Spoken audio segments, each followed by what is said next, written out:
Hello students, red climax study channel पर कक्षा 12 के विद्यार्थियों का दोबारा स्वागत है। तो आप लोग जो चैप्टर पढ़ रहे हैं सदिश एवं सदिशों का गुणन, यही चैप्टर आपका चल रहा है। तो आप लोग देखिए यहाँ पे आपके ये सुधीर पुंडीर जी की किताब है, मधुर गुप्ता जी की है ना भैया, ये मधुर गुप्ता जी की किताब का है। ये प्रश्नावली 10C का आपका 16 नंबर क्वेश्चन है। थोड़ा देखिए यहाँ पे क्वेश्चन बोल रहा है कि सदिशों 2i कैप माइनस जे कैप प्लस 3k कैप और 3i कैप प्लस जे कैप प्लस 2k कैप के योग के समांतर एकांक सदिश निकालना है। क्या करना है? सबसे पहले दोनों जो वेक्टर्स दिए गए उनका क्या निकालना है? आपको योग निकालना है। उसके बाद क्या निकालना है जी? एकक सदिश। एकांक सदिश मतलब एकक सदिश आपको निकालना है, ठीक है ना। यहाँ पर देखिए 16 नंबर, आप पहले वेक्टर को सपोज कर लेंगे वेक्टर ए है। आप लिखेंगे माना वेक्टर ए बराबर कितना है आपका, लिखेंगे 2i कैप, हाँ, माइनस कितना लिखा है जे कैप प्लस लिखा है 3k कैप, ठीक है ना। और दूसरे वेक्टर को क्या सपोज करेंगे जी? Vector b. वेक्टर बी बराबर आपका दिया है 3i कैप, फिर लिखा है कितना आपका प्लस जे कैप, फिर लिखा है प्लस 2k कैप, प्लस कितना लिखा है जी? 2k cap. कह रहा है कि योग के समांतर एकांक सदिश ज्ञात करना है। तो योगफल पहले निकाल लीजिए। इसलिए vector A plus vector B, इसी को आप क्या लिख लेंगे? Vector R. तो वेक्टर आर बराबर यहाँ पर देखिए, इसको सपोज कर रहे हैं, यहाँ पर मान लेंगे आप, ठीक है ना। मतलब दोनों का योगफल किससे निरूपित कर लेंगे आप? वेक्टर आर से। दोनों को जोड़ लीजिए, 2i कैप में 3i कैप जोड़ें कितना हो जाएगा? 5i कैप माइनस जे प्लस जे कट के 0 हो जाएगा। ये 3 में 2 जोड़ें कितना हो जाएगा? 5 कितना हो जाएगा? k cap. तो ये हो जाएगा वेक्टर आर। सो दैट लिखेंगे वेक्टर आर की दिशा में या के समांतर आप बोल सकते हैं, बात वही होगी कि दिशा में एकक सदिश या एकांक सदिश आप लिख सकते हैं। जब एकक सदिश आपको निकालना होता तो इसी को किस रिप्रेजेंट किया जाएगा? आर कैप से। तो हो जाएगा वेक्टर आर अपान मॉडुलस कितना हो जाएगा? Vector R. तो वेक्टर आर की वैल्यू कितनी है? 5i कैप और प्लस कितना लिखा है जी? 5k कैप लिखा है अपान मॉडुलस वेक्टर आर लिखा। तो स्क्वायर रूट i कैप का गुणांक कितना है जी? 5 का स्क्वायर प्लस k कैप का गुणांक कितना है? 5 है।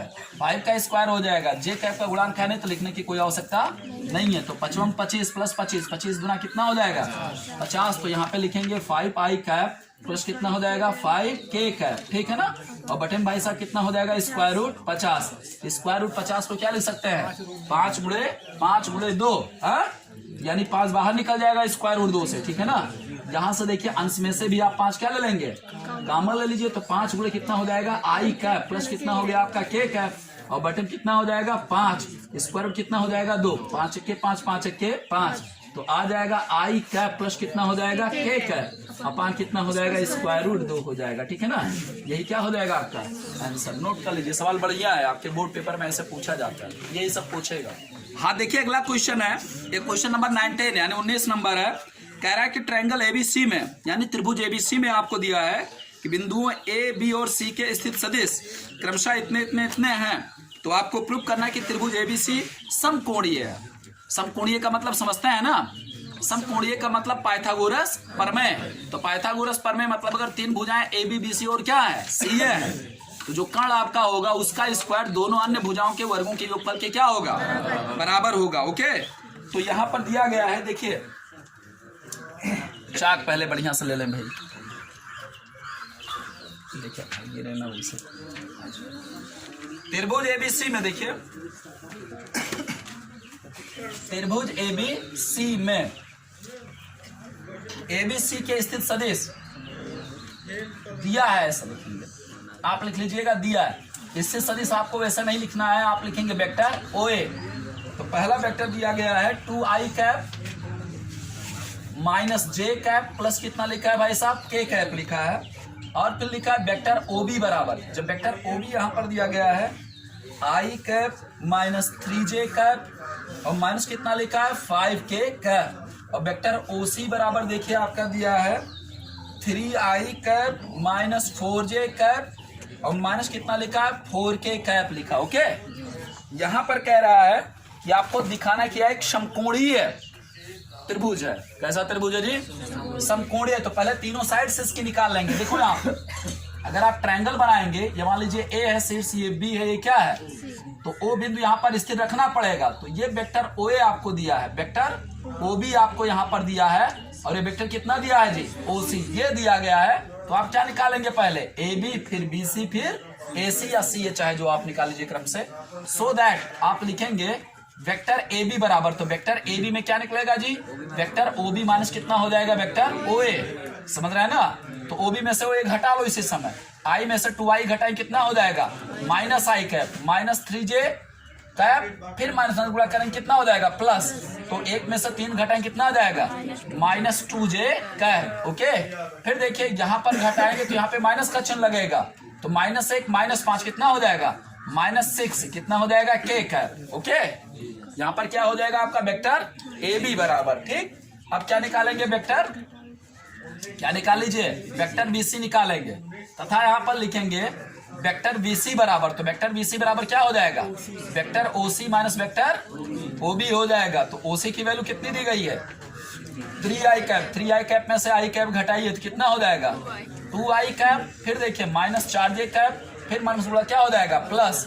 तो 4 में से 3 नहीं, मतलब 3 में से 4 घटाएंगे कितना आ जाएगा, -j कैप। यहाँ पर देखिए, यहाँ पर माइनस लगेगा तो यहाँ पे प्लस का चिन्ह आ जाएगा, भाई इसमें से घटा रहे हो ये ना, यहाँ पे +5 k कैप में से 4 k कैप घटा देंगे तो प्लस कितना हो जाएगा आपका, k कैप। ये वैल्यू किसकी आपने निकाला, वेक्टर बीसी की। ठीक, और अब आप किसकी वैल्यू निकाल लीजिए, इसकी वैल्यू निकालेंगे CA की, या CA निकाल लो आप, वेक्टर CA। तो जब वेक्टर CA निकालेंगे तो वेक्टर OA और माइनस कितना हो जाएगा, वेक्टर OC। तो OA की वैल्यू कितनी है, बोलो, वेक्टर OA की वैल्यू ये है, 2i कैप में से क्या घटाएंगे, 3i कैप, 2 में से 3 घटाएंगे कितना हो जाएगा, -i कैप। फिर देखिए माइनस है, ये माइनस होगा क्या हो जाएगा, प्लस।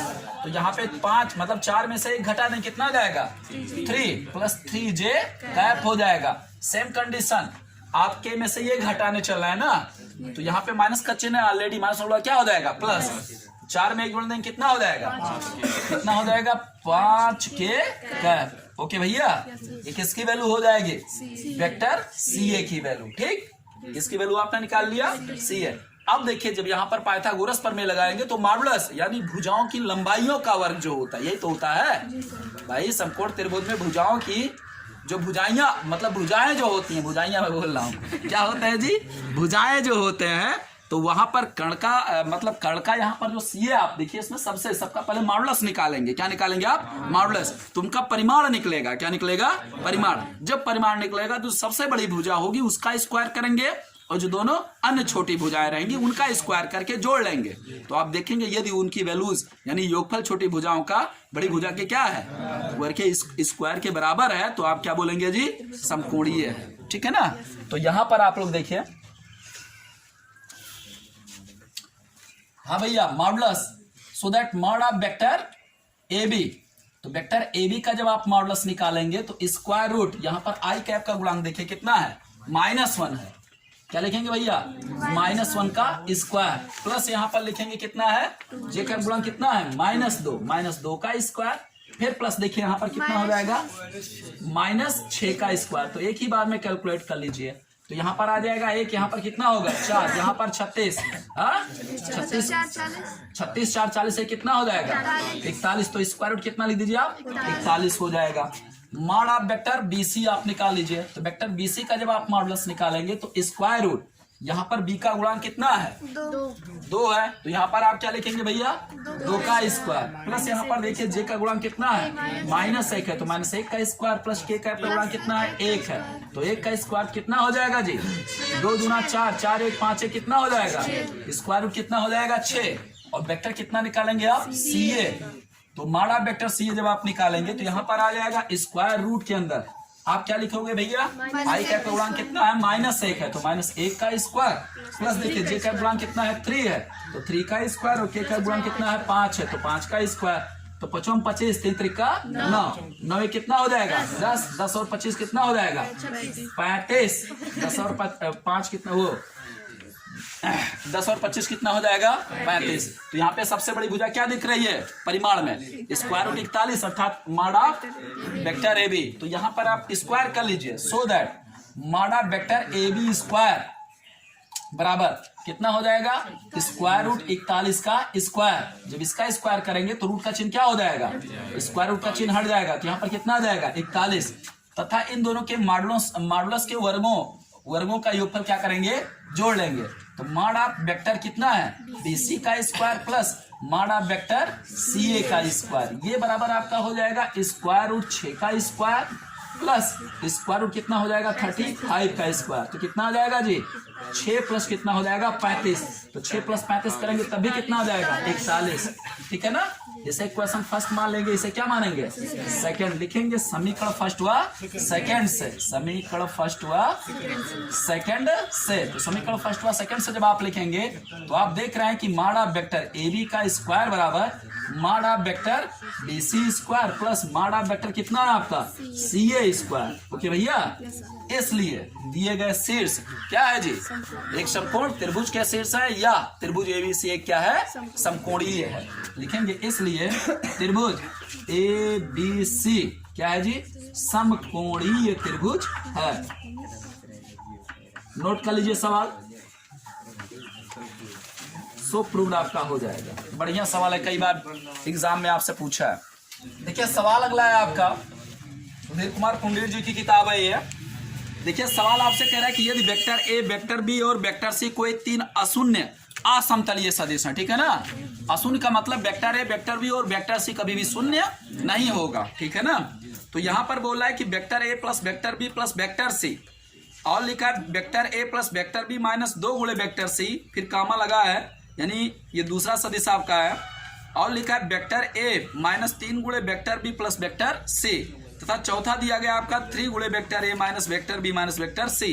दर्शाइए कि एक घाता आश्रित है। एक घाता आश्रित का मतलब ये होता है इसमें आप 4 पद लेते हैं, पहला 1 लेंगे, दूसरा x लेंगे, तीसरा क्या लेंगे y, और चौथा क्या ले लेंगे z। इनको क्रम से जब आप जो दिए गए आपके वेक्टर्स हैं इनको आपस में क्या करेंगे, मल्टीप्लाई करके जब जोड़ेंगे तो इनका योगफल कितने के बराबर होना चाहिए, 0 के बराबर। एक घाता आश्रित मैंने लिखवाया था आप लोगों को, कॉपी पे लिखा है ना, तो वही चीज आप समझेंगे। जब आप मल्टीप्लाई करेंगे और योगफल जब करेंगे तो उनका मान किसने के बराबर आना चाहिए, 0 के बराबर आना चाहिए। तो यहां पर आपको ध्यान यही देना है, वहां पर जब आप x, y और z इन तीनों की वैल्यू निकालेंगे, क्या निकालेंगे, x, y और z तीनों की क्या निकालेंगे, वैल्यू निकालेंगे।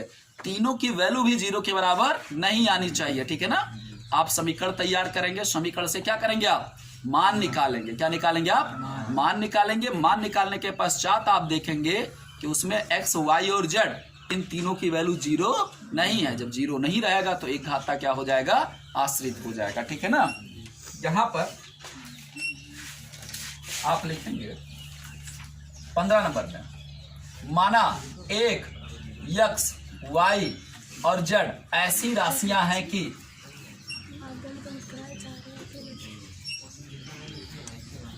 यहां पे देखिए बालक, सब लोग देखिए यहां पर, तो आप लिखेंगे 1 गुणे, पहला वेक्टर क्या दिया गया है, vector A plus vector B plus vector C, यानी तीनों का योगफल दिया गया। फिर देखिए x में इससे मल्टीप्लाई कर लीजिए, x गुणे क्या लिखेंगे, आप लिखेंगे दूसरा, देखिए यहां पर लिखा है vector A plus vector B minus कितना लिखा है, 2 गुणे वेक्टर क्या लिखा है, C लिखा है।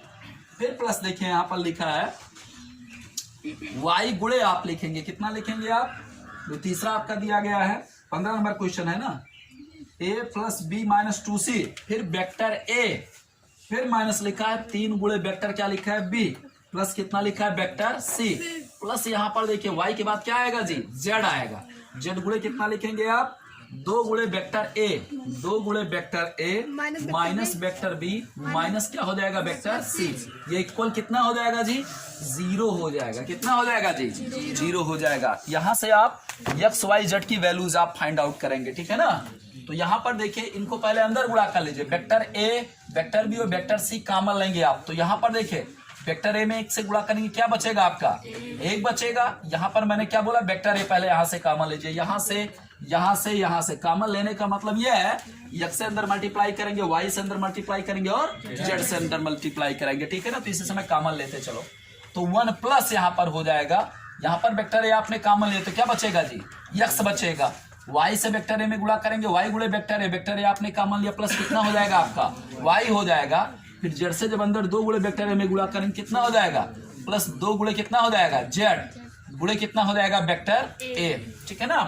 फिर कंडीशन देखो, एक से वेक्टर बी में जब आप गुणा करेंगे तो क्या बचेगा जी, एक गुणे वेक्टर बी, तो प्लस का चिन्ह लगाओ, वेक्टर बी जब कॉमन लेंगे यहां से तो कितना बचेगा एक, प्लस यहां से देखो आप यक्स से अंदर गुणा कर लीजिए, तो यहां से जब गुणा करें कितना बचेगा आपका यक्स हो जाएगा। यहाँ पे देखिए y -3 गुणे वेक्टर बी है, तो -3 कितना हो जाएगा y, जेड से -b में जब गुणा करें कितना हो जाएगा -z, तो गुणे कितना लिख लेंगे वेक्टर बी, प्लस यहाँ पर देखिए आपका इसमें सी वाला जब कॉमन लेंगे आप तो कितना आ जाएगा, देखिए यहाँ पर कितना बचेगा जी ए, भाई एक से गुणा करेंगे तो एक ही बचेगा, ये वेक्टर सी पूरा यहाँ से कॉमन लेंगे तो एक ही बचेगा, एक से इसमें मल्टीप्लाई करके सी केवल कॉमन लेना है, तो माइनस कितना हो जाएगा 2x, y से प्लस सी में जब गुणा करें कितना हो जाएगा y गुणे वेक्टर सी हो जाएगा, वेक्टर सी कॉमन ले रहे हैं तो y हो जाएगा, z से यहाँ पर मल्टीप्लाई करें कितना हो जाएगा -z, और वेक्टर सी आप क्या ले रहे हैं जी कॉमन ले रहे हैं, बराबर कितना हो जाएगा 0। ये जो 0 है भाई साहब, या इसको आप एक्सपेंडेबल फॉर्म में लिखेंगे, एक्सपेंडेबल मतलब इसे लिखेंगे 0 गुणे आई कैप, क्या लिखेंगे 0 गुणे आई कैप, प्लस 0 गुणे कितना हो जाएगा जे कैप, प्लस 0 गुणे कितना हो जाएगा के कैप, तभी आप कंपैरिजन कर पाएंगे, ठीक है ना। लिखेंगे दोनों पक्षों की क्या करने पर, तुलना करने पर, दोनों पक्षों में वेक्टर ए, वेक्टर बी व वेक्टर सी के गुणांकों के कोएफिशिएंट जो इसके निकल रहे हैं उनकी तुलना कर रहे हैं, के गुणांकों की क्या करने पर जी, तुलना करने पर, तो आप तुलना कर लीजिए।